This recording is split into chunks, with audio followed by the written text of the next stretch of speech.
평안하셨습니까? 요한복음 3장 29절입니다.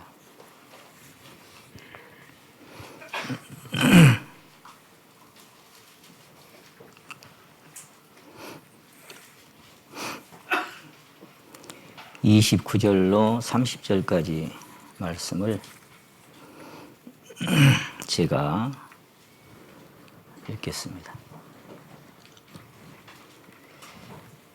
요한복음 3장 29절 30절입니다. 신부를 취하는 자는 신랑이나 서서 신랑의 음성을 듣는 친구가 크게 기뻐하나니 나는 이러한 기쁨이 충만하였노라.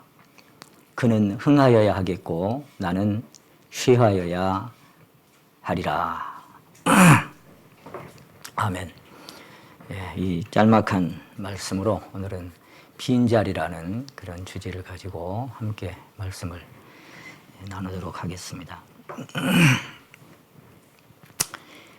이 세례 요한이 방금 자백했던 말씀이 자기 안에는 기쁨이 충만해 있고 그리고 그분은 흥하여야 하겠고 나는 쇠하여야 하리라. 이렇게 참 아름다운 자백을 하고 있습니다. 이러한 자백은 사실은 따지고 들어가면 그 심령 안에 주님을 깊이 사랑하는 그 사랑에서 나오는 자백이다. 그렇게 볼 수가 있겠습니다. 근데 사랑이라고 하는 것은 핵심이 고린도전서 13장에 보시게 되면 사랑은 오래 참고 온유하고 쭉 나가지만 저는 그 고린도전서 13장의 9가지 사랑의 그 모습 중에 가장 핵심이 저는 그거라고 생각합니다. 사랑은 자기 유익을 구치 아니하며 이게 핵심이라고 저는 생각을 합니다. 자기 유익을 구치 않는다. 그러니까 사랑을 위해서라면, 사랑하는 당신을 위해서라면 나는 어떻게 돼도 상관이 없다. 그런 얘기입니다.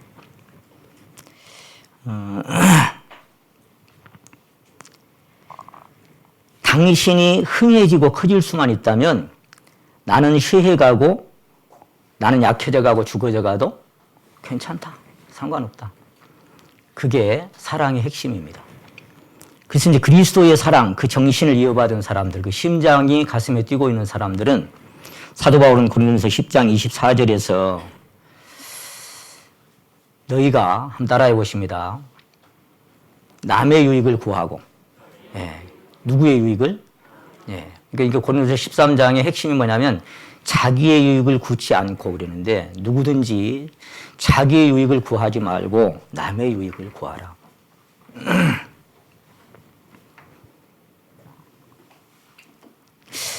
그게 가능할까요? 지금 세상에 살아가는 모든 인생들이 어쩌면 성도들도 마찬가지잖아요. 누구를 위해서 살아가요? 사실은 자기를 위해서 살아가는 겁니다. 자식을 사랑하는 것도 가족을 사랑하는 것도 내가 주변 이웃과 내 지인들을 사랑하는 것도 어쩌면 나를 위해서 사랑하는 겁니다. 근데 그 아가페 사랑의 핵심이 뭐냐면 자기의 유익을 구치하는 거예요. 나는 어찌 돼도 상관없다는 것이 그것이 이 사랑의 핵심입니다. 자기의 유익을 구치하는 것. 그러니까 주님을 위해서 산다고 하는 것은 주님을 위한다. 여러분 주님을 위해서 사는 것이 뭘까요? 주님을 위해서 사는 것. 주님은 이렇게 말씀하셨어요. 나를 위하여 사는 자. 나를 위하여. 주님을 위한 건 뭘까요? 주님을 위한 것. 누가복음 9장 24절하고 마태복음 10장 39절에 같은 말씀이 기록이 되어 있습니다. 누구든지 나를 위하여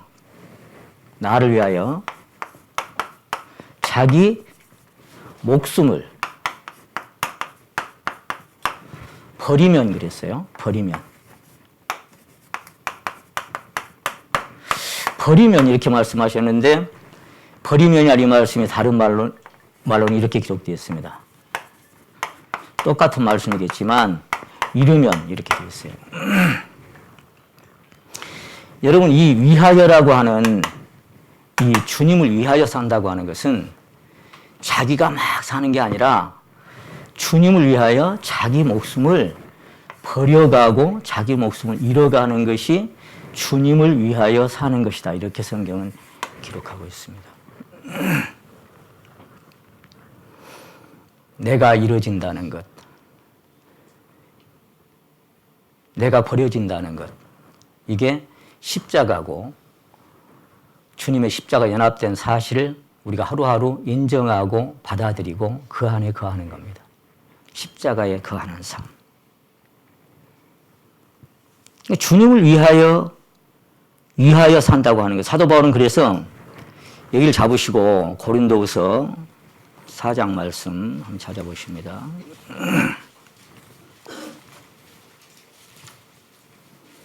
고린도후서 4장 10절이죠.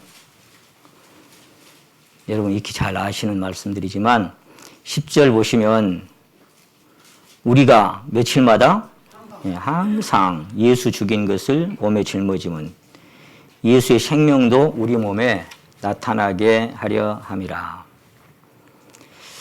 11절 같이 한번 읽겠습니다. 시작. 우리 산자가 항상 예수를 위하여 죽음에 넘기움은 예수의 생명이 또한 우리 죽을 육체에 나타나게 하려 함이니라. 그 사망은 우리 안에 역사하고 생명은 우리를 통해서 너희 안에 역사한다. 이렇게 이제 말씀하셨는데, 이게 항상이라는 말씀이 두 번이 기록되어 있습니다. 항상, 여기 11절을 다시 한번 보세요. 우리 산자가 항상 예수를 위하여. 예수를 위한다는 건 뭐냐? 죽음에 넘겨지는 것이다. 그 사도 바울은 항상이라는 말씀을 다른 성경에는 날마다 죽노라 이렇게 표현했습니다. 항상. 또 다른 말로 하면 날마다. 날마다 자기 목숨을 이렇게 넘겨주는 거예요. 이게 그 신자들이 따라야 할, 신자들이 걸어가야 할 주님의 본된 그 길입니다. 그 길로 가야 되는 겁니다. 그러면 거기서 나타나는 것은 뭐가 나타나느냐? 주님의 생명이 그 사람을 통해서 나타난다. 우리가 아까 샤론의 꽃 예수를 찬양을 드렸습니다. 내 안에서 샤론의 꽃이 피면 그것이 향기가 이렇게 발해야 되는데 그 사람이 무너지고 죽어지고 그렇게 날마다 십자가에 넘겨지면 그 사람을 통해서 그 향기가 이렇게 나타나는데 그렇지 않으면 그 향기가 밖으로 새어나갈 수가 없어요. 그래서 그 사람의 본 모습만 자꾸만 나타날 수밖에 없는 것이죠. 예수를 위한다고 하는 것, 빌립보 3장을 다시 한번 봅니다. 빌립보 3장. 예수를 위한다는 것. 예수를 위해서 하는 게 뭐냐? 7절에 봅니다. 그러므로 무엇이든지 내가 유익하던 것을 내가 그리스도를 어째요? 위하여. 다 해로 여길 분들 또한 모든 것을 해로 여김은 내 주 그리스도 예수를 아는 지식이 가장 고상함을 인함이라. 내가 그를 위하여가 두 번이 나와요. 모든 것을 잃어버리고 배설물로 여김은 그리스도를 얻고 그 안에서 발견되려 하려 합니다. 예수를 위한다는 것은 뭐냐? 예수를 위한다는 것은 그 예수님을 위해서 모든 것을 해로 여긴다. 해로 여긴다고 하는 것은 이것이 있는 한은 주님을 더 얻을 수가 없기 때문에 비워내는 것을 얘기합니다. 해로 여기는데 그 모든 것들을 사도 바울은 배설물로 여긴다 그랬어요. 왜냐하면 그것을 배설물로, 여기서 지금 얘기하는 게 뭐예요? 자기가 가지고 있는 스펙, 자기가 행했던 자기 행위, 자기의, 자기 깨끗함, 자기 거룩함, 자기 옳음, 자기 방법 이런 것들을 또 다른 말로 하면 종교적인 행위 자기가 습관적으로 익혀놨던 모든 종교적인 습관적인 행위들 이런 것들을 그리스도를 딱 만나고 보니까 전부 다 배설물인 거예요. 그래서 그 모든 것들을 내가 해로 여기고 배설물로 버려버리지 않으면 그리스도가 얻어지지 않기 때문에 그걸 비워내는 것이 여기 빈자리입니다. 그것이 비워서 내어져 버리니까 자꾸만 그리스도가 사도 바울에게 더 얻어졌던 거예요. 그러니까 주님은 이 세상에 오실 때 목적이 그거잖아요. 요한복음 10장 10절에서 내가 온 것은 양으로 생명을 얻게 하고 얻는 것으로만 끝나지 않고 더 풍성하게 얻게 하려고. 그 뒤에 리모컨인데 누가 이거 좀 끌으세요. 엄청 더운데? 안 춥죠? 예, 네, 엄청 더워요. 벗을까 말까 생각 중에. 네. 더운 공기 위로 올라오거든요. 그러니까 이쪽이 더 더운 거예요. 예, 네, 고맙습니다.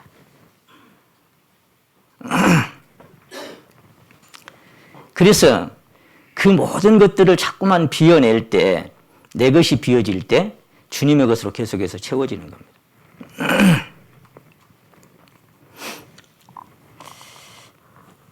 또 그리스도를 위하여 사도 바울은 어떤 것들을 얘기하고 있냐면 고린도후서 12장에 봅니다. 자꾸 그분을 위한 방법이 뭔가에 대해서 사도 바울은 이렇게 자백을 하고 있어요.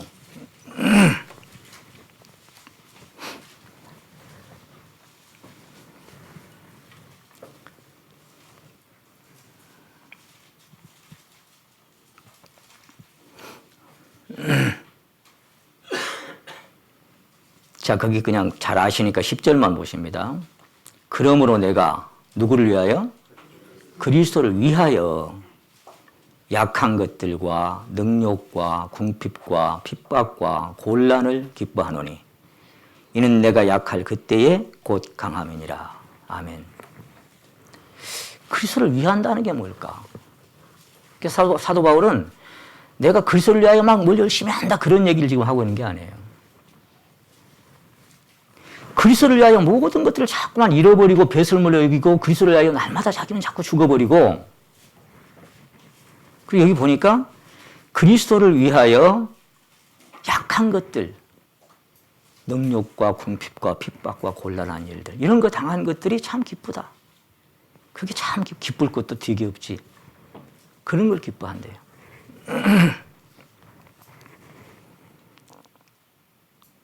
그래서 주님이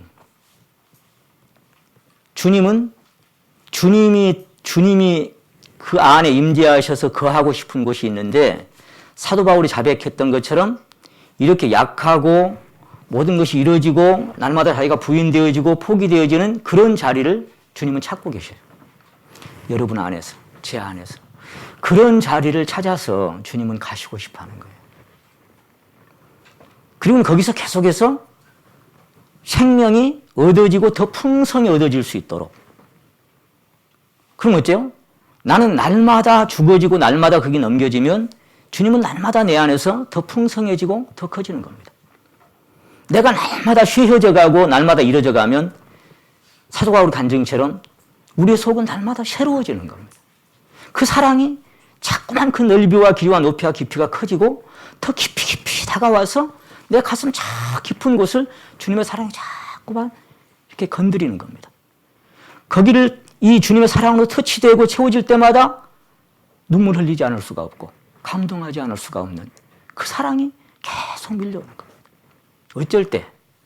내가 약할 때. 내가 심히 곤란한 일을 당하고 내가 어려운 일을 당할 때. 그런 빈자리가 있을 때 그 빈자리, 그 빈틈을 찾아서 주님은 자꾸 내 안에 깊이 다가오시는 거예요. 이렇게. 그러니까 자신만만하고 자만하고 내 방법이 살아있고 그런 사람들에게는 주님이 거할 틈이 없는 거예요. 이런 빈자리가 없는 거예요. 그래서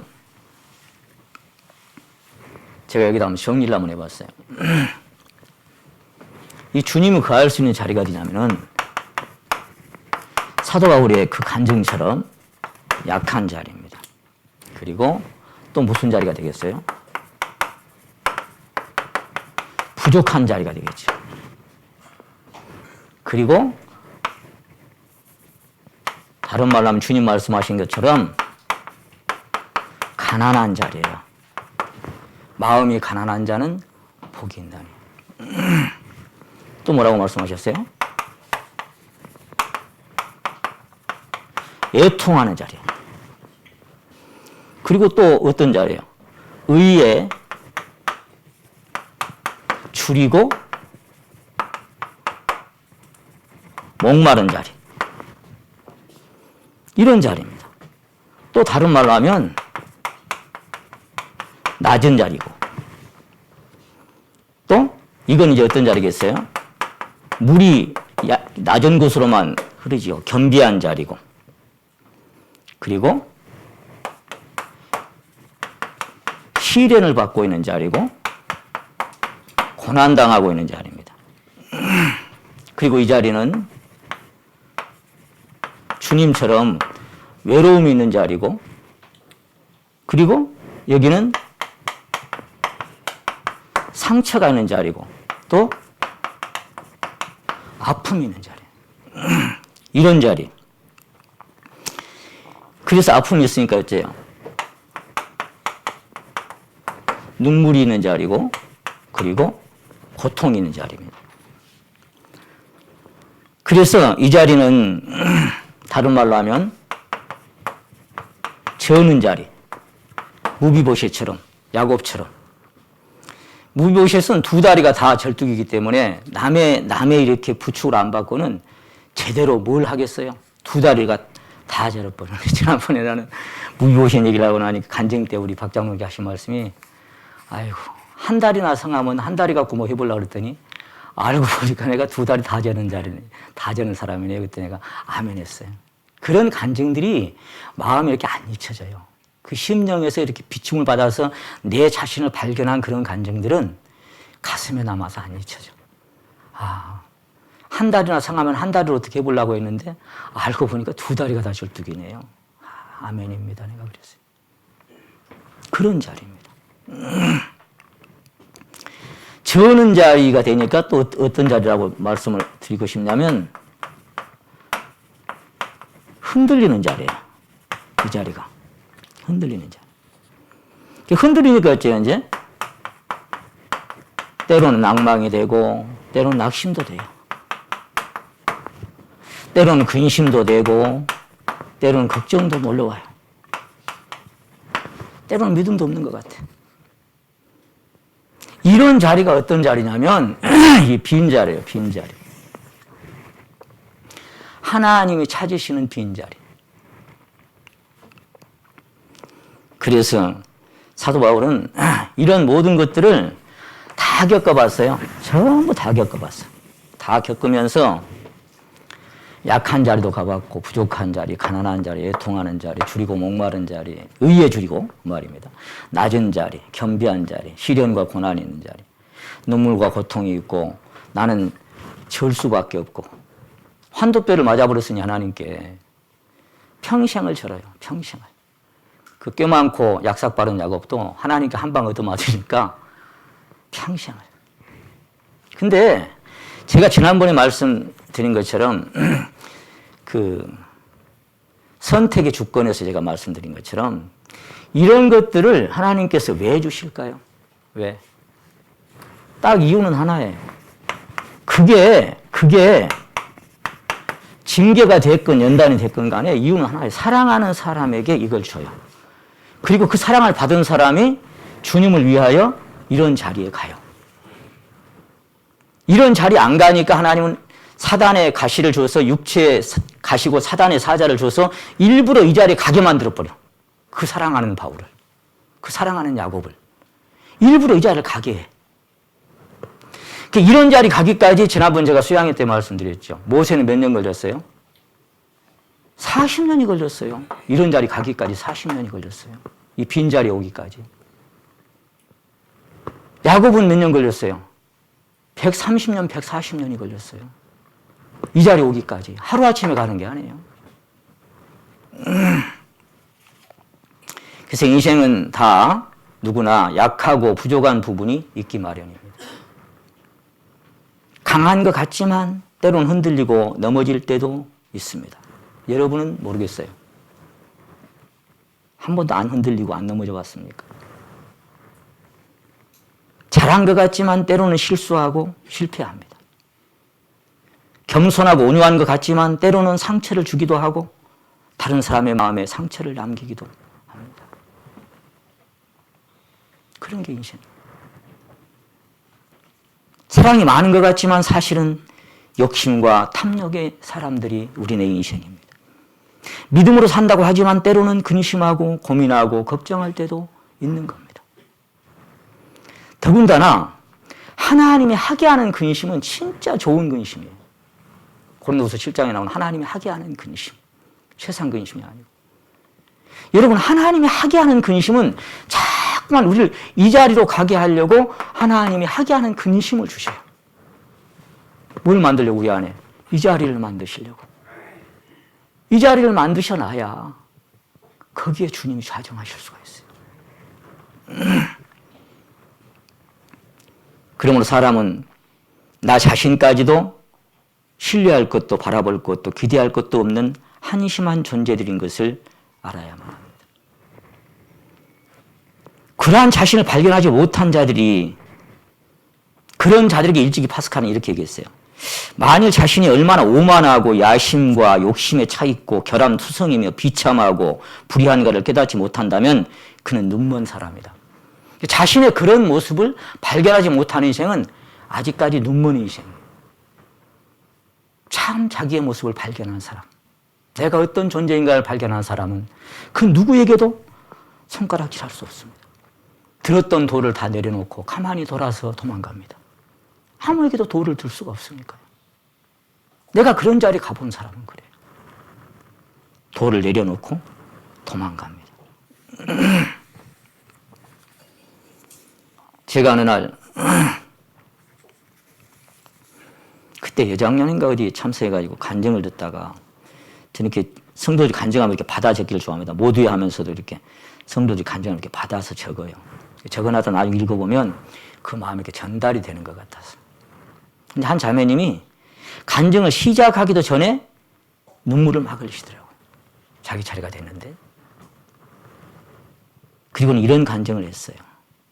나는 하나님 앞에서 어떤 사람인가 생각해 봅니다. 뭔지만도 못한 게 내 인생인데. 우리는 진흙이고 주는 토기장이시기 때문에 하나님은 하나님이 원하시는 대로 그 뜻을 이루실 것입니다. 나 자신은 하나님을 사랑할 수 없다는 걸 갈수록 더욱 보게 하시고 깨닫게 하십니다. 근데 눈물이 주르륵 흘른대요. 그러면서 이렇게 얘기하더라고요. 하나님은 사랑을 주시고 사랑을 받으시고 싶어 하는구나. 그걸 알지만 그러나 나는 하나님을 사랑할 수 있는 사람이 아니라는 것을 더 발견해 갑니다. 내겐 사랑도 믿음도 없다는 것을 보게 하십니다. 그러나 이런 나를 주님은 변함없이 사랑하신다는 사실 앞에 그냥 눈물 납니다. 나의 하나님 사랑합니다. 나의 주님 사랑합니다. 이렇게 간증을 했어요.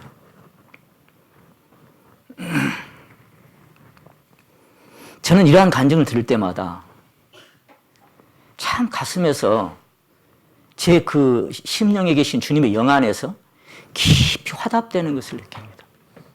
교통되는 것을 느낍니다. 나는 뭘 얼마나 했고 나는 뭘 어떻게 했고 하는 그 간증에 수백 마디 말보다 내 자신에게 비춰주신 자신의 실제적인 모습을 간증하는 이 간증을 하는 이 자매님은 적어도 이 자리에 와 있는 사람입니다. 그리고 그 자리에 와 있기 때문에 그 빈자리에 주님의 사랑이 더욱 깊이 느껴졌을 것입니다. 그래서 주님 사랑합니다 라고 간증할 수밖에 없었을 것입니다. 자신의 연약함을 자랑하는 자는 주 안에서 가장 사실은 강한 자입니다. 그러니까 사도 바울이 그렇게 간증했죠. 자신의 연약함을 자랑하는 자는 다윗처럼 홀로 설 수 없다는 사실을 깨달은 자입니다. 왜? 흔들리는 담과 넘어지는 울타리 같은 인생이니까. 그게 저는 자의 하나님이에요. 내가 제대로 못 걸어야 의지할 분이 필요할 거 아니에요. 두 발이 다 절뚝인데 내가 홀로 어떻게 걸을 수 있겠어요? 내 방법이 남아있고 내 힘이 남아있고 아직 내 신뢰가 살아있는 사람은 이런 자리에 가지를 못합니다. 비워지지를 못해요. 비워지를 못하니까 어때요? 주님 그 안에서 역사하는 것을 경험한 적이 별로 없어요. 여러분, 이런 자리가 여러분 안에 있습니까? 빈 자리가. 여러분 심령 안에 그런 자리가 있습니까? 누군가 이미 앉아있는 자리에는 다른 사람이 앉을 수가 없는 게 당연합니다. 누군가 앉아있는 자리에 어떻게 가서 앉아요? 그 자리가 비어져야 앉지. 주님은 여러분 안에 자기의 그 임재하실 수 있는 자리를 마련하기 위해서 저와 여러분을 십자가에 함께 못 박아 끝냈던 것입니다. 내가 그리스도와 함께 십자가에 못 박혔나니. 지난번에 지역교회 어떤 성도님이 전화 와가지고 한 1시간 이상을 이렇게 통화를 한 것 같아요. 목사님, 나는 그게 내 자랑이고 그래서 이제는 내가 사는 것이 아니라 내 안에 그리스도가 사시고 그리고 이제 내가 사는 것은 그분을 믿는 믿음 안에 사는 것이 내 자백인데 이 간증을 나눌 만한 사람들이 별로 없어요. 그게 참 너무 아파요. 너무 안타깝고. 그래서 목사님하고 자꾸 교제하고 싶은데 1시간 동안 안 끊어요. 계속 이렇게 말씀을 계속 듣고 있다고 하면서 감사하다. 숨통이 트일 것 같다.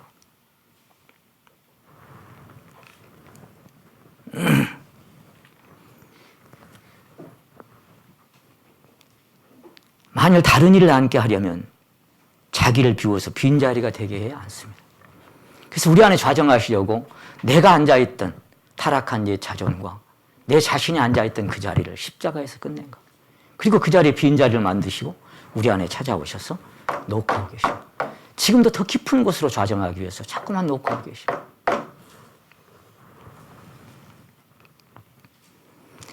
하나님은 능력으로 바울에게 머물게 하시기 위해서 빈자리를 찾으셨습니다. 그 빈자리가 곧 바울의 약한 부분이라고 사도 바울은 자백하고 있습니다. 그래서 내가 그리스도를 위하여 받는 능력을 기뻐하고 약한 것들을 기뻐하고 나의 곤란한 것들과 내가 모든 어려움을 당한 것들을 나는 기뻐한다. 왜 그래요? 그분을 위한다고 하는 게 도대체 뭐냐고 말이에요. 그분을 위한다는 게.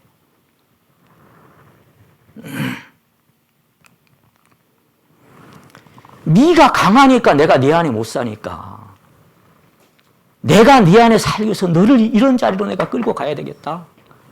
그 사단의 사자를 주신 거예요.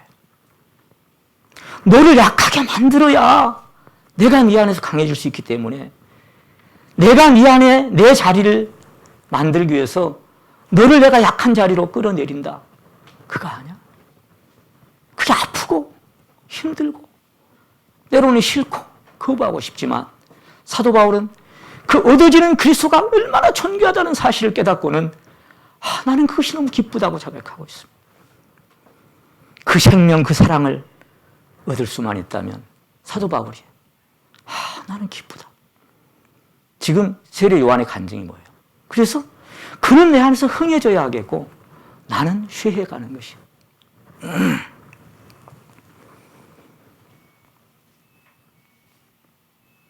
여러분 안에서도 저 안에서도 하나님은 그렇게 빈자리를 찾고 계십니다. 여러분 이미 채워진 그릇에는 다른 것을 채울 수가 없습니다. 비워내야 채울 거 아니에요. 비워내야. 누가 앉아있는 자리에 다른 사람이 앉을 수 없는 것처럼 우리가 여행을 하다가 버스나 열차나 비행기나 마찬가지죠. 빈자리가 있어야 내 자리가 있는 거예요. 내 자리가. 주님은 그 자리를 어제나 오늘이나 계속 찾고 계셔요. 찾아도 때로는 안 보이니까 그 사람을 꺾어내면 무너뜨리십니다. 그 사람을 약하게 만드십니다. 곤란하게 만드십니다. 환경을 통해서 형편과 상황을 통해서 낮추시고 빚어가십니다. 그리고 그 자리에 자기 자신이 거할 수 있는 자리를 마련하십니다. 때로는 질고도 주시고 때로는 아픔도 주시는 겁니다. 이 모든 것들은 그것이 하나님이 행하시는 그 다루시는 역사의 부분인 것입니다. 자기 목숨을 잃은 자는, 버리는 자는 비우면 채워지고 잃으면 얻어지는 것, 그것이 성경의 원리입니다. 주 없이 살 수 없네, 나 홀로 못 서네, 그렇게 우리가 찬양을 드립니다. 내 구주 예수를 더욱 사랑. 엎드려 비는 말 들으소서. 근데 어떻게 해야 더 사랑해요? 어떻게 해요? 사랑해야지 한다고 사랑 안 되는 거 알잖아요.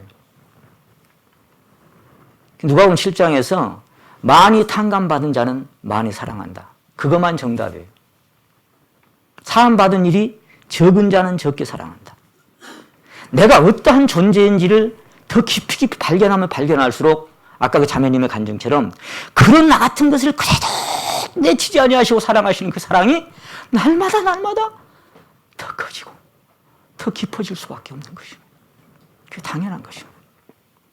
사랑하는 성도 여러분, 여러분의 내면에는 주님이 임재하사 사랑으로 채우실 빈자리가 마련되어 있습니까? 그리고 그분이 거기에 생명과 사랑으로 임재하여 사십니까? 아니면 아직도 그 자리를 빈자리로 내어드리지 못하고 여전히 내가 거기에 앉아 있습니까? 저는 그때 우리 사역자 모임에서 어떤 목사님이 어떤 간증을 책에서 읽었다면서 그런 얘기하는 걸 내가 항상 마음에 기억하고 있습니다. 꿈을 꿨는데 천국에 간 거예요. 계속해서 오는 사람마다 주님이 벌떡 일어나서 안아주시고 벌떡 일어나서 안아주시는데 자기가 목사였던 거예요. 목사. 그 목사가 이제 자기도 안아줄 줄 알고 주님하고 갔는데 일어서지도 않는 거예요. 그러니까 이제 좀 섭섭했던 모양이죠. 그래도 평생 목회하고 살았는데.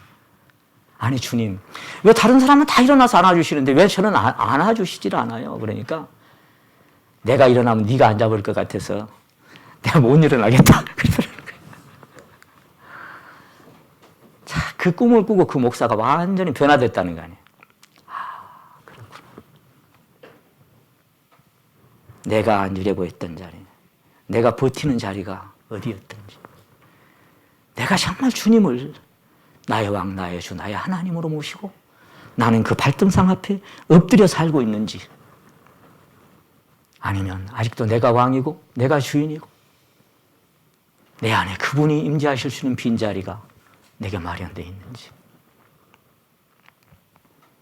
여러분, 진정한 기독교의 핵심은 뭡니까?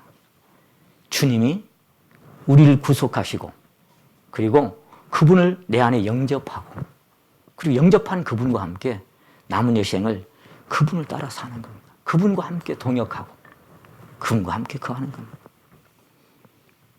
여러분, 자신의 연약함을 자랑하는 자는 홀로 설 수 없다는 것을 깊이 깨달은 사람이에요. 나 홀로 바로 설 수 없다는 것을. 자신의 연약함을 자랑하는 자는 자신에게 선이 없다는 것을 발견한 사람입니다. 자신에게는 깨끗한 것도 거룩함도 나는 내 자신이 신뢰하고 바라볼 것도 없는 존재인 것을 깨달은 사람. 그런 사람은 주님에게 자기 자신의 자리를 이렇게 내어드립니다. 자신의 연약함을 자랑하는 자는 주야로 끊임없이 주님께 부르짖는 자입니다. 왜? 내 방법으로 안 되니까. 내 힘으로 안 되니까. 내가 아무리 해도 주여, 제가 그 찬양을 참 자주 드려요. 나의 가진 모든 것을 드립니다. 그 다음 나오는 대목을 드리면서 참 많이 옵니다. 아무리 나 혼자서 몸부림쳐봐도 인간의 힘만으로는 어찌할 수 없어. 주만 의지합니다. 주만 의지하니. 아무리 노력을 해도, 아무리 다짐을 해도, 아무리 결심을 해도 안 되더라. 인간의 힘만으로는 어찌할 수 없어. 그 자리예요. 이 자리. 여호사밧 왕처럼 어떻게 할 줄도 알지 못하고 주님만 바라보.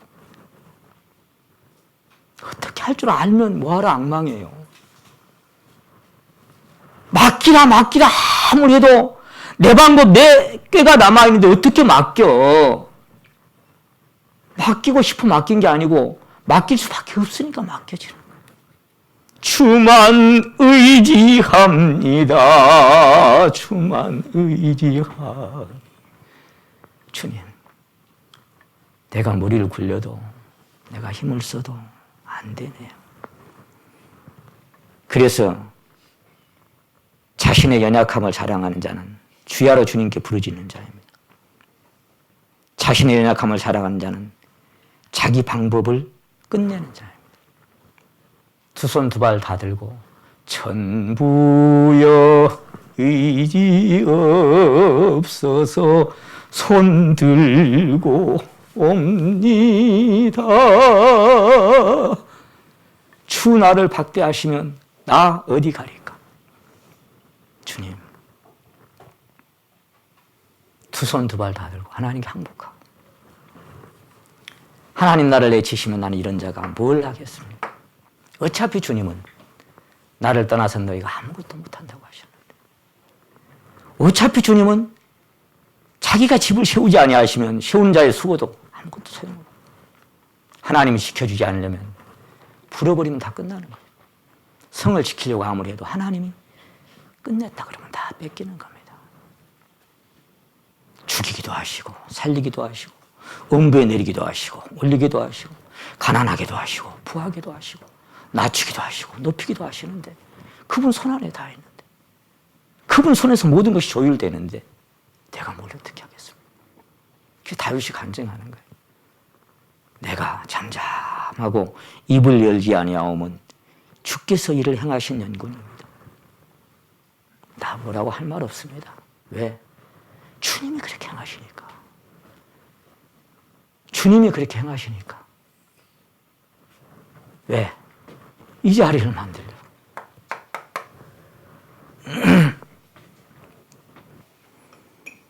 어떤 작은 가 나도 주님이 아니면, 또 뭘 했다고 할지라도 그분으로 인하여 하지 않은 거면 그것은 나무요 불이요 지푸라기입니다.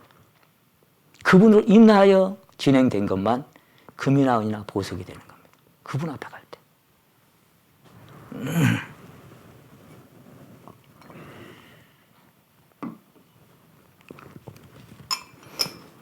그래서 자신의 연약함을 자랑하는 자는 스스로 작게 여길 줄 알고 낮은 데 처할 줄 알고 자기 방법이 무익하다는 사실을 알고 주님을 앙망하는 사람입니다.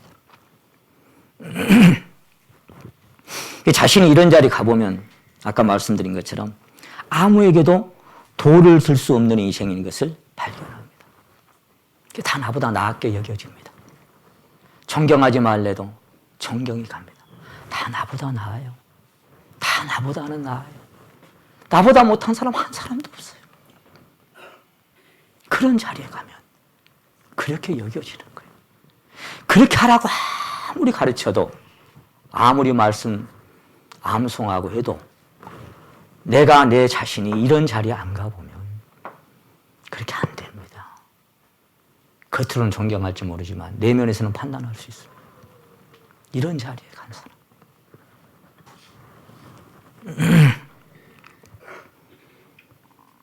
자신의 연약함을 자랑하는 자는 그 허물과 약한 부분을 용납하고 용서합니다. 용서할 수밖에 없습니다. 주님이 약한 곳에 가셨기 때문에 어째요? 그 약한 자들을, 시험에 빠진 자들을 도와주시고 건져주십니다. 왜? 자기도 약함에 처해봤기 때문에. 그래서 그 고통 속에 살아봤기 때문에 위로자가 되신 겁니다. 상처받은 위로자. 자신의 연약함을 자랑하는 자는 그래서 은혜로 사는 자입니다. 은혜로 살아가는 사람. 은혜는 뭡니까? 은혜는 주님 자신이 은혜의 본체지만 은혜는 뭐예요? 받을 자격이 없는 사람에게 그냥 베풀어 주시는 것이 은혜입니다. 사실 우리가 연약함이 없고 약함이 없고 허물이 없다면 주님의 긍휼도 자비도 우리가 아무런 소용도 없습니다. 우리가 계속해서 긍휼을 얻기 위하여 은혜의 보좌 앞에 계속해서 날마다 나아가는 것은 그 긍휼과 은혜가 그 연약함을 자복할 때마다 계속 내게 더해지니까 그렇게 갈 수밖에 없는 거예요. 주님이 원하는 것은 여전히 뭘 원합니까? 시편 51편에 말씀하셨습니다. 다윗이 그걸 깨닫고 너무너무 하나님을 찬양했어요. 하나님의 구하시는 제사는 상한 심령이에요. 상한 심령.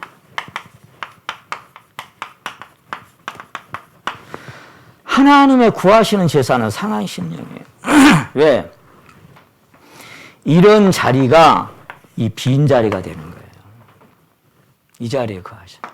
마음이 가난한 자, 마음이 상한 자, 애통하는 자, 의에 줄이고 목마른 자, 주님 없이는 아무것도 할 수 없다고 하는 사람, 내 자신에게 실망하고 내 자신에게 참 비참한 인생인 것을 발견한 사람, 이런 사람은 하나님 앞에 엎드리고 계속해서 부르짖습니다. 그래서 그런 사람은 하나님의 은혜로 살아가는 사람들입니다. 자신의 연약함을 자랑하는 자는 주님으로 인하여 살아가는 사람들입니다. 내가 사는 게 아니라 주님으로 인하여 살아갑니다. 주님밖에 자랑할 것이 없습니다. 지금 사도 바울은 얘기합니다. 이 세례 요한은 다시 한번 본문 말씀 가십니다. 요한복음 3장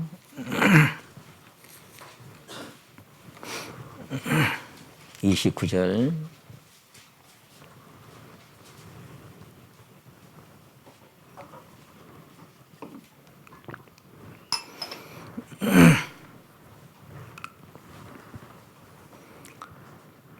신부를 취하는 자는 신랑이나 서서 신랑의 음성을 듣는 친구가 크게 기뻐하나니 나는 이러한 기쁨이 충만하였노라. 여러분, 지금 이 세례 요한은 그 심령에 오직 그리스도 한 분만을 드러내고 소개하고 나타내고 싶은 갈망으로 가득한 것 같습니다. 주님 한 분만을 드러내고 나타내고 사람들에게 알려지게 하고 소개하려는 그 마음만 가득해요. 나는 어째도 괜찮아. 그런 말. 존 리치 형제님이 지었던 시를 저는 항상 마음에 간직하고 있습니다. 나는 아닙니다. 오직 주님이십니다. 영광을 받고 사랑을 받고 높임을 받으실 분은 나는 아닙니다. 오직 주님이십니다. 보여지고 알려지고 들려질 분은 결코 나는 아닙니다. 오직 주님뿐이십니다. 생각에도 언어에도 행동하는 데에도 외모에 있어서도 나는 아닙니다. 누군가 그런 얘기 했잖아요. 나는 주님의 초상화를 걸어둔 벽에 박힌 못 하나이고 싶습니다. 초상화를 쳐다보니 그 뒤에 못을 누가 보겠어요? 거기서 그냥 주님만을 다 걸고 있는 초상화를 걸고 나는 아닙니다. 우리 중에 누구도 나는 아닙니다. 그 자리에 가야 됩니다. 나는 아닙니다. 그 자리에.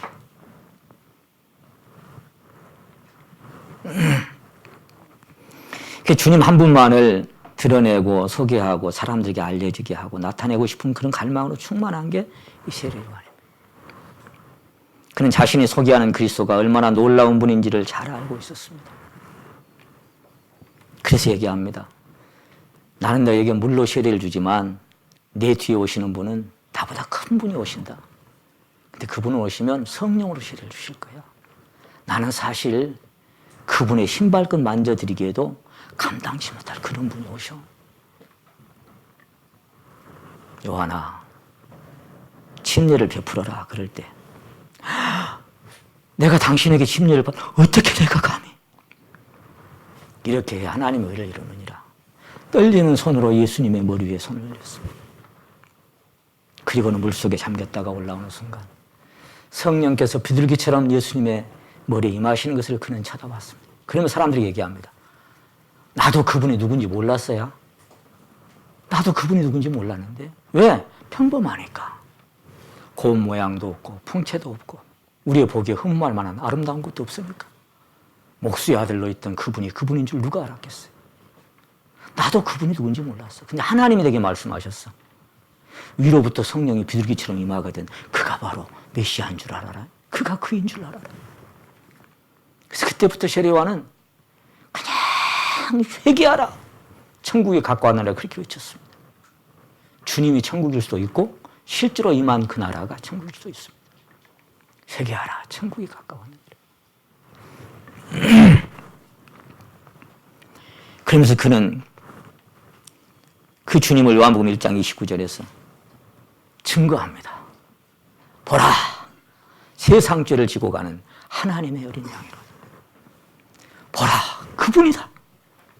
그러니까 자기 죄를 대속하고 자기를 구속하시고 그렇게 십자가에 죽으실 그분을 세례요한은 가장 먼저 증거한 사람이에요. 신약에 와서 가장 먼저 그 사건을 증거한 사람. 아직 그 사건이 일어나기도 전에 보라, 세상 죄를 지고 가는 그분이 나를 사랑하사 나를 위하여 자기 몸을 버려서 자기의 구원자가 되실 것을 세례요한은 이미 알았어요. 보라, 세상 죄를 지고 가는 하나님. 그는 그분이 누군지를 알았어요. 요한은 그분이 신부를 취하러 이 땅에 임하신 하나님이신 것도 알았습니다. 이 신랑이 신부를 취하는 것을 이 세례요한은 가장 먼저 언급하고 있습니다. 신약에 와서. 신부된 교회가 취해지고 그 신부된 그 신부와 신랑이 혼인을 이루기 위해서 이 땅에 오신 하나님이신 것을 세례요한은 알았어요.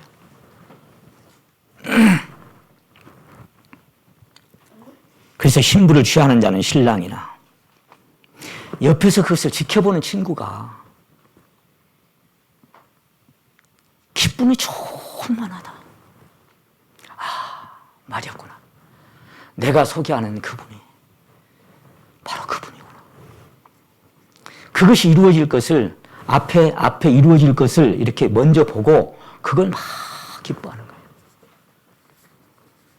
그런 기쁨이 세례 요한의 가슴 속에 충만하게 채워져 있었습니다.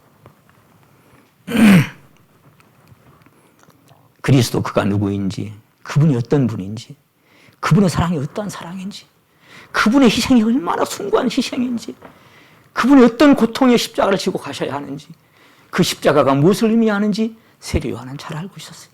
그리고 그 옆구리에서 창에 찔려 피와 물이 쏟아질 때 거기서 주님의 신부가 탄생될 것을, 아담의 옆구리에서 하와가 나온 것처럼, 그리고 그것을 신부로 취하는 그것이 신랑이 얼마나 큰 기쁨인지를 세례 요한은 다 보고 있었어요. 그러니까 그것을 옆에서 지켜보는데 그게 너무 기쁜 거예요. 그 기쁨이 가슴에 가득 밀려와서 가슴이 터지도록 충만. 그러면서 외칩니다. 그래요? 저는 아무것도 아닙니다. 저는 어떻게 되든 상관없습니다. 그분은 내게 커지셔야 되고 나는 적어져야 되고. 이게 다른 말로 하니까요. 그분은 점점 더 번영해야 하고 나는 점점 더 쇠퇴해 가야만 하겠습니다. 그랬어요. 그분은 내 안에서 점점 커져야 돼요. 나는 아무것도 아닙니다.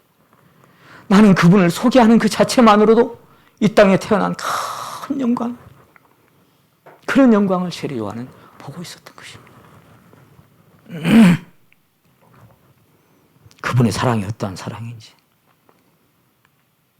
요한은 그러한 기쁨으로 너무너무 가슴이 가득했습니다.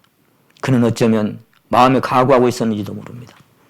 자기 자신은 너무나 존귀하신 그리스도 한 분을 사람들에게 소개하고 드러내고 나타내는 그것으로 자기 소임을 다하고 이름 없이 사라져야 한다는 것을 그는 이미 마음에 알았던 것도 같습니다.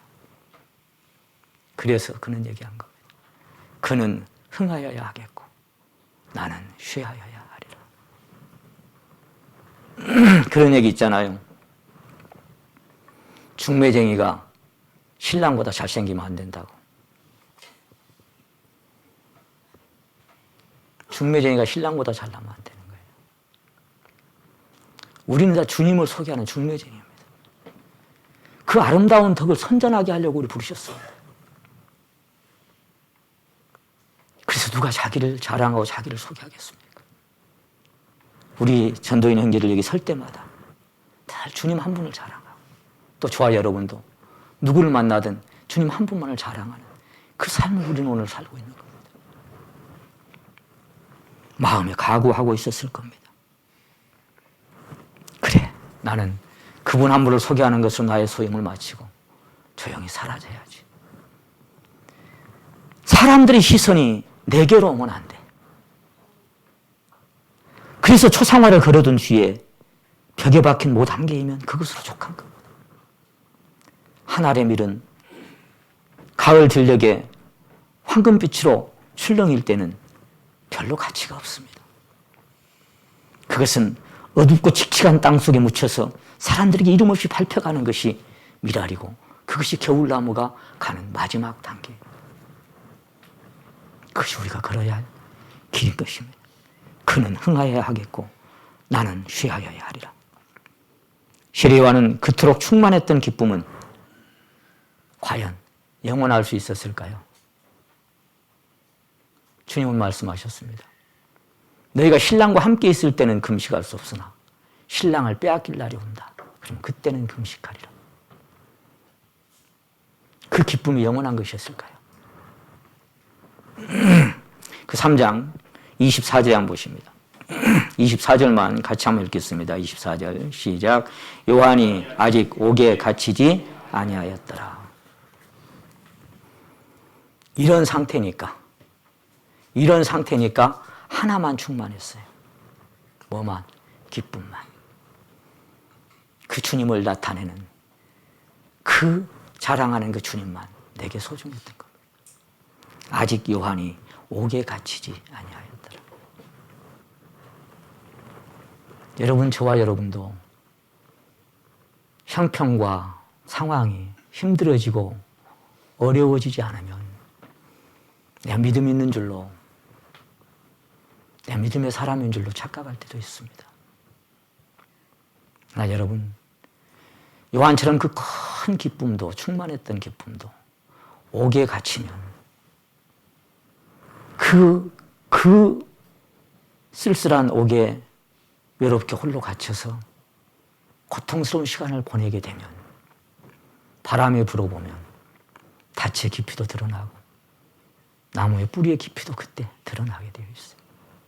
평범할 때는 잘 안 나타납니다. 그 사람에게 어려운 상황이 닥쳐보면 믿음의 현주소가 드러날 수밖에 없어요. 여러분 모르겠습니다만 저는 그렇더라고요. 참 믿음 없는 사람인 것을. 그토록 확고했던 믿음, 분명한 확신, 그토록 아름다운 우정과 사랑, 그 사랑에 매료되어 쏟아냈던 그 귀한 자백. 내가 보니까 친구가 신부를 취하는데 나는 옆에서 그것을 취하는 그 신랑을 쳐다보는 그것만으로도 나는 너무너무 기쁘다고 했던 그 사랑에 매료된 그 아름다운 자백. 그거는 옥에 갇히고 아침 이슬에 쉬 사라지는 그런 이슬처럼, 아침 태양이 사라진 이슬처럼 그렇게 사라져갔어요. 죄를 요한다. 누구나 연약한 부분이 있습니다. 저는 이 누가복음 1장을 보다가 한번 찾아봅시다. 누가복음 1장. 왜 이 사람을 얘기할 때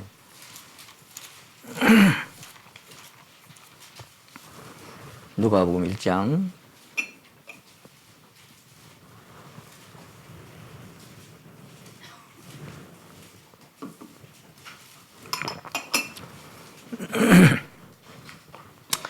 그게 이제 사가랴가 아론 자손 중에 이제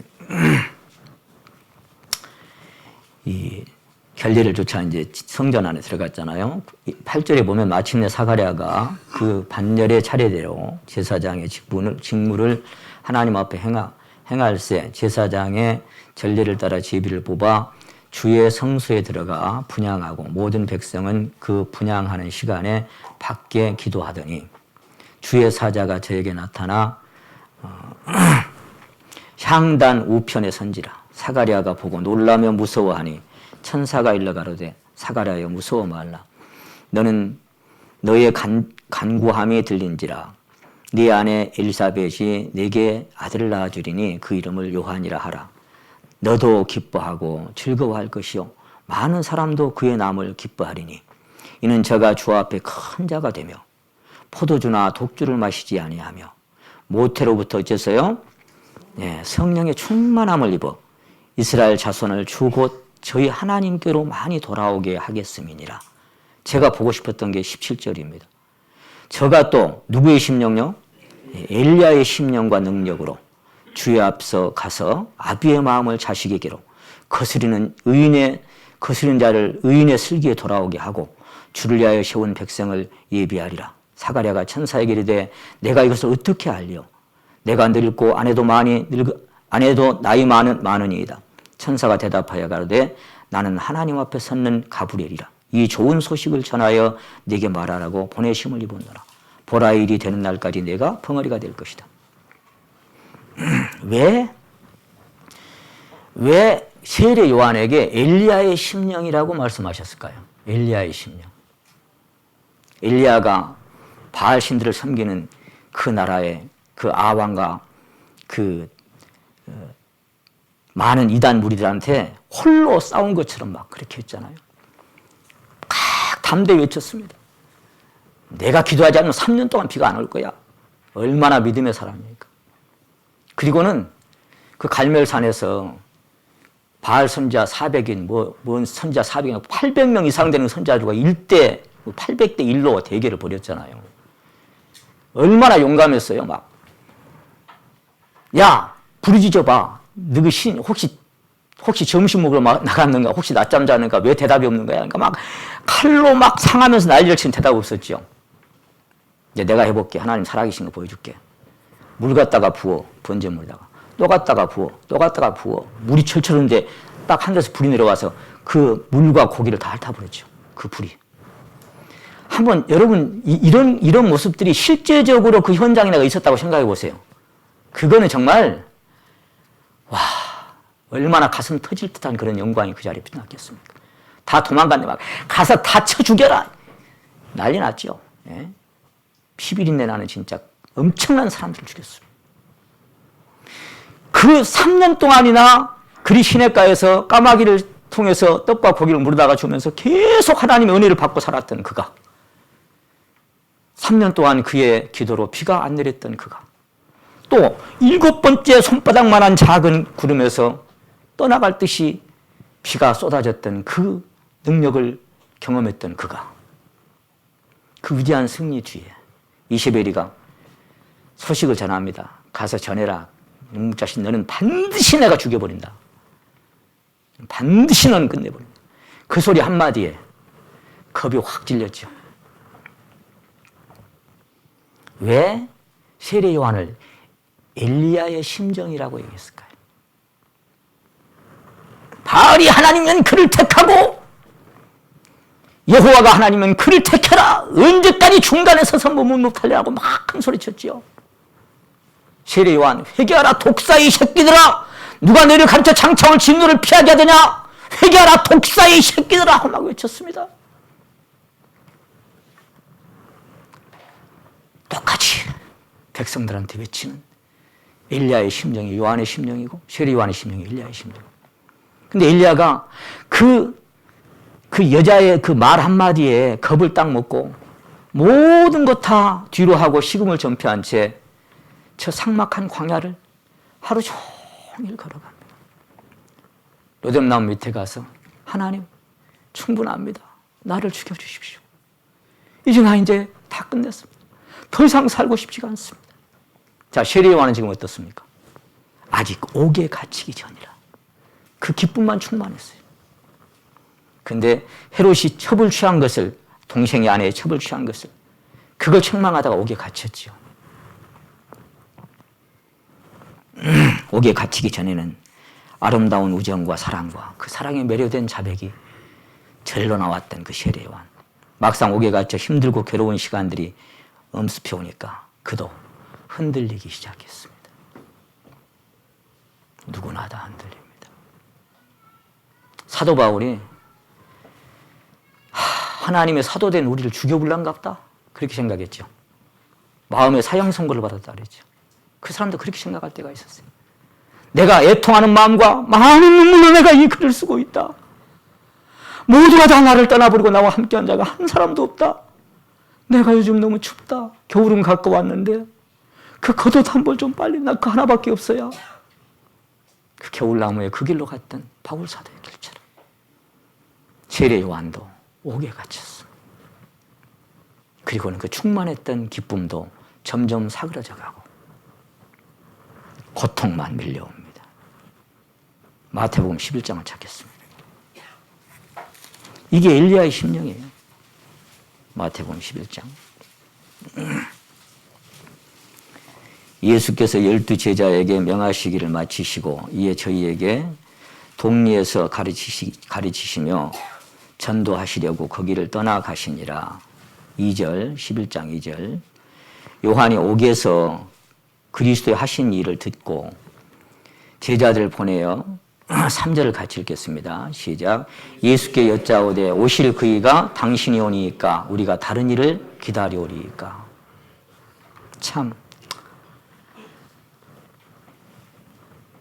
갈멜산의 승리를 뒤로하고 사막에 홀로 가서 로뎀나무 밑에 앉아있던 엘리야의 심령이 바로 이 심정입니다. 그래서 세례 요한이 엘리야의 심정을 가지고 많은 사람을 아비에게로 거스른 자를 아비의 그 품 안으로 돌아오게 하는 그런 역할을 했지만 그러나 그의 말년은 너무 고독하고 쓸쓸한 모습으로 그렇게 갑니다. 그렇게 확신 있게 충만해서 외쳤던 그 친구로서의 기쁨이 충만했던 그는 흥하여야 하겠고 나는 쉬어야 하리라고 그렇게 외쳤던 그 아름다운 고백이 한번 생각해 보세요. 막상 쉬해져 가니까 그는 흥해져 가고 아까 그 말을 왜 했어요? 왜 하게 됐어요? 요한의 제자들이 그런 얘기 했죠. 많은 사람들이 당신이 세례주는 그 많은 사람들이 다 그 당신이 세례주는 그 예수 그 사람한테 다 갚디다 그랬죠. 그 사람한테로 다 갚디다 그랬어요. 네. 그러니까 하늘에서 주신 바 아니면 사람이 아무것도 받을 수 없다. 그러면서 아까 그 자백을 했던 거예요. 그러니까 그 사람들이 그에게 다 갔는데, 그죠? 사도 바울을 통해서 어째요? 사람들이 다 그에게로 갔어요. 주님에게로. 사도 바울을 통해서 그에게로 갔어요. 근데 그는 나중에 어째요? 혼자 남았어요. 그리고 그도 감옥에 홀로 갇혀서 단두대에서 목이 잘려서 순교했어요. 우리는 그 역할을 하는 사람들입니다. 세례 요한도. 다 저와 여러분 누가 됐든지 주님에게로 가게 하고 그리고 나는 쇠해져 가는 겁니다. 이런 자리로 가는 겁니다. 계속해서. 오실 그이가 당신이 오니까 우리가 다른 일을 기다리오리까.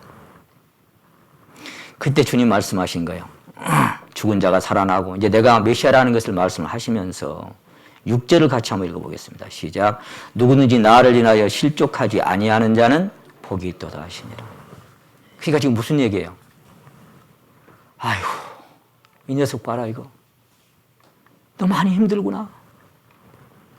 너 많이 힘든 자리에 가 있구나. 가서 전해줘라. 나로 인해서 실족되지 않는 자가 복이 있다. 너무 고통 중에 있어 그가. 너무 힘들고 고통스러우니까 외롭고 쓸쓸해. 내가 그렇게 힘들며 풀기도 감당치 못할 뿐이라고 그분을 그렇게 이렇게 높여주셨는데 그분은 막상 내가 옥에 갇힐 때 아무런 도움도 되지가 않는 거예요. 막상 내가 쇠해져 가서 그 감옥에서 고통당하고 있을 때 내 앞날은 막막한데 그분은 내게 아무런 도움도 되지가 않는 거예요. 아무것도 의지가 되지가 않는 거예요. 어떻게 보면 너무 매정하고 나는 그렇게 그분을 이렇게 사람들 앞에 소개했는데 너무 하신 거 아닌가? 진짜 그분이라면 사랑이실 텐데 진짜 그분이시라면 나에게 도움을 조금이라도 주실 텐데 왜 나는 이렇게 감옥에서 외롭고 쓸쓸하게 고통당해 있는데 왜 내게는 아무런 도움도 주지 않는 거예요? 여러분 그런 거 느껴질 때 없습니까? 다윗이 그랬습니다. 나는 잠을 이루지 못하니 지붕에 외로운 참새 같습니다. 하나님 말을 들었다가 던져버렸지요. 내 마시는 곳에도 눈물이 섞였고 내 먹는 음식에도 눈물이 섞였습니다. 왜 믿음의 사람들이 그런 자리가 있어야 됩니까? 왜 위대했던 이 선진들이 그런 자리로 가야만 합니까? 왜 거기서 좀 도와주지 않는 겁니까? 그래서 어찌하여라고 수없이 부르셨습니다. 여러분 그런 자리에 가보신 적 있습니까?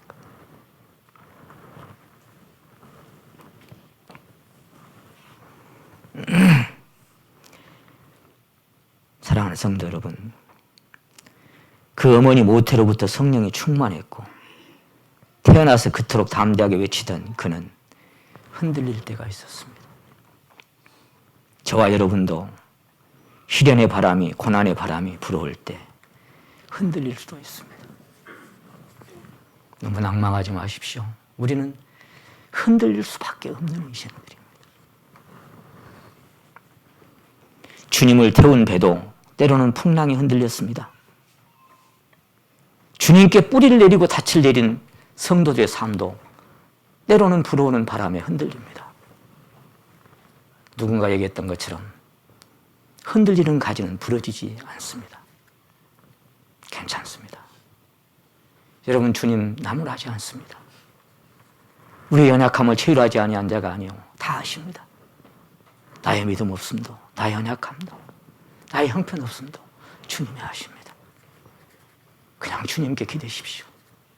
어차피 내 힘으로는 못 쓴다면 주님 기대고 주님 의지하십시오. 우리 스스로는 의지할 수 있는 기억도 없는 인생들이지만 주님이 그가 흔들릴 줄을 모르셨을까요? 세례 요한이 그의 종말을 모르셨을까요? 그의 목이 잘려서 그의 머리가 쟁반에 담겨 헤롯의 첩 헤로디아에게 바쳐질 줄을 주님은 모르셨을까요? 그 비참한 몰골로 그 위대했던 선진의 목이 잘려서 쟁반 위에 담겨서 그렇게 하찮하게 끝날 줄을 주님이 모르셨을까요? 왜 도움의 손길을 내밀지 않았을까요? 그래서 세례 요한은 흔들렸던 겁니다. 막상 내가 쉬어야 할 때는 왜 내게 도움을 주시지 않을까? 여러분, 하나님이 세례 요한을 사랑하지 않았을까요? 하나님이 야곱을 사랑하지 않아서 딸이 강간당하고 그 온갖 고통을 다 겪었을까요? 하나님이 사랑하는 자들의 삶 속에도 이러한 많은 것들이 임할 수 있습니다. 사랑하는 자를 징계하시고 사랑하는 자에게 하나님은 고난도 주십니다. 사랑하니까 질투도 하고 사랑하니까 때로는 징벌도 하시고 사랑하니까 잠시 받는 환난에 경한 것이 지극히 그 영원한 영광에 중한 것을 이루게 하기 위해서 때로는 쳐다보고 있을 때도 있습니다. 마음 아프지만 왜 그래요? 그 길을 가서 그 영광에 중한 것, 영원한 것들을 세례 요한에게 주시려고 사단이 밀가부로 타려고 네 믿음을 청구하였노라. 내 너를 위해서 기도할게. 그래서 베드로는 다시 설 수 있었어요. 저와 여러분도 하나님이 기도하고 있기 때문에 우리 오늘 여기 이렇게 버티고 있을 수 있는 겁니다. 왜 세례 요한의 비참한 죽음을 보고만 계셨을까요? 주님은 아십니다. 그리고는 말씀하셨습니다. 거기에 9절 봅니다. 그러면 너희가 어찌하여 나갔더냐? 선지자를 보려더냐? 옳도다. 내가 너희에게 이르노니 선지자보다 어째요? 나은 자니라 그랬습니다. 세례 요한을 평가하기를 선지자보다 나은 자다. 신약에 와서 가장 먼저 그분의 가야 할 길을 그대로 외쳤던 사람. 11절 보세요. 내가 진실로 너희에게 말하노니 여자가 낳은 자 중에 세례 요한보다 큰 이가 일어남이 없도다. 그러나 천국에서는 지극히 작은 자라도 저보다 크니라. 세례 요한 때부터 지금까지 천국은 침노를 당하나니 침노하는 자는 빼앗기느니라. 그가 그렇게 비참하게 죽고 끝났지만 주님은 그 사람을 평가하기를 여자가 낳은 자보다 더 큰 자가 없다고 말씀하셨습니다. 선지자보다 큰 자라고 말씀하셨습니다. 아무런 도움도 받지 못하고 감옥에서 비참하게 그렇게 하찮은 모습으로 죽어갔지만 그는 하나님 앞에 영광스럽게 쓰임받는 귀한 사람이었습니다. 그런데 천국에서는 지극히 작은 자, 무슨 얘기야? 우리 지금 저와 여러분은 세례 요한보다 더 큰 은혜의 자리에 가 있는 사람들인 것을 주님 말씀하십니다. 도마에게 하신 말씀처럼 넌 나를 본고로 믿느냐? 보지 못하고 믿는 자는 더 복되다. 그렇게 말씀하셨던 것처럼 천하의 범사가 기한이 있고 모든 목적이 이룰 때가 있습니다. 세례 요한의 역할은 거기까지였습니다. 거기까지였습니다.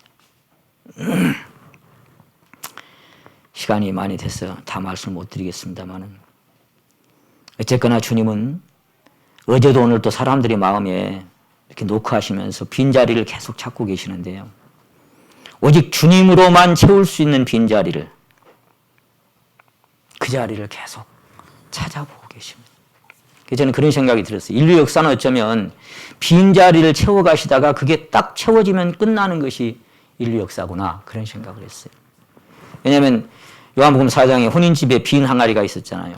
빈 항아리가 6개가 6,000년 인간 역사 물이 채워지고 포도주가 채워지고 그러니까 혼인잔치에 그걸 먹고 마시면서 잔치가 기쁘게 진행됩니다.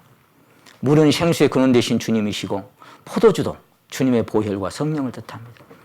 그것이 비워진 그 인류 역사의 6,000년 역사 가운데 한 항아리 한 항아리 다 채워지고 나면 그러면 새로운 아침이 열릴 겁니다.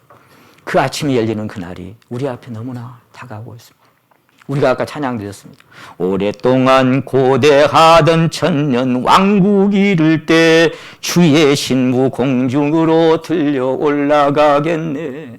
그날이 오늘일지 내일일지 우리 모르지만 그날을 기다리고 살아갑니다. 여러분, 주님이 이 세상에 오신 것을 빌립보서 2장에서는 그렇게 표현하고 있습니다. 한번 따라해 보십니다. 자기를 비운다는 게 뭐예요? 비운다는 게. 자기를 비워서 종의 형체를 가져. 그 하늘의 모든 마땅히 누릴 수 있는 능력과 권세와 모든 것들을 다 비워내고 종의 형체로 오셔서 하나님만 안에 담고 사셨어요. 그게 주님이셨어요. 그리고 우리도 그 주님만 마음에 담고 살아갑니다.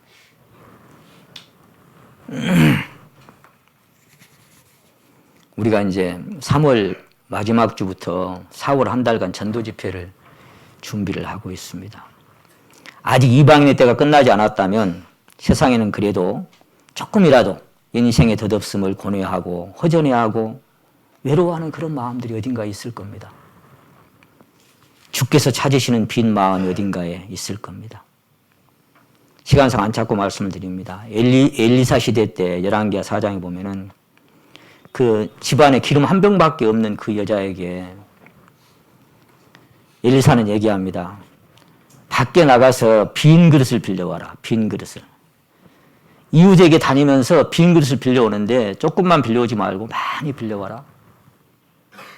그리고는 그 빌려온 그 빈 그릇에다가 기름을 쏟으면 또 나오고 쏟으면 또 나오고 그리고 마지막 빈 그릇이 딱 채워지니까 기름병이 딱 끝났죠.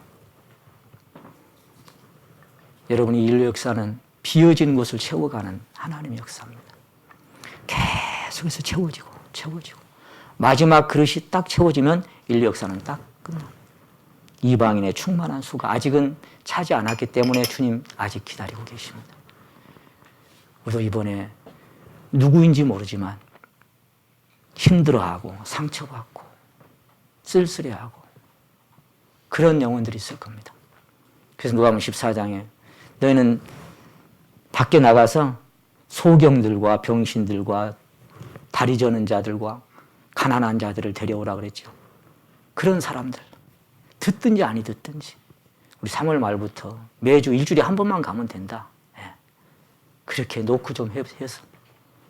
지난번에 우리 작은 박준수가 그런 얘기 하더라고. 회사 직원 하나를 집회 데려오려고 매주 밥을 사주고 있습니다. 그런 얘기를 했습니다만은 그렇게 그래서 사람의 심령이 그렇습니다. 누가복음 15장에 그 탕자부의 둘째 아들이 호주머니가 두둑할 때는 아버지 등지고 떠났죠. 가서 고생고생 하다가 호주머니 빈털털이 되니까 돌아왔죠. 비워져야 돌아옵니다. 사람은 그래서 비워져야 하나님 앞에 엎드립니다. 여러분, 엘리멜렉과 나오미가 베들레헴 등지고 떠났을 때 그래도 뭔가 희망이 있었어요. 근데 두 아들 죽고 그리고 남편 죽고 나니까 돌아와서 했던 얘기가 뭐예요? 내가 풍족하게 나갔다가 여호와께서 나로 비어서 돌아오게 했느냐. 하나님은 자꾸 비어지게 만들어. 내가 풍족하게 나갔다가 이제 비어서 돌아온다 그랬어요. 그러니까 비어서 돌아온 그 사람을 통해서 하나님께서는 예수님의 그 이방 여인으로 족보에 기록되는 영광을 얻게 하시는 생명의 역사를 이루셨습니다. 우리가 비어질 때 생명은 우리에게서 나타날 겁니다. 오늘 설교 제목이 뭐였어요? 빈자리입니다. 저와 여러분 안에 주님이 임재하사 평안히 좌정하실 수 있는 그런 빈자리가 있는지 살펴보고 오늘 우리가 성찬 예식을 행할 텐데요. 말씀 찾아보고 고린도전서 11장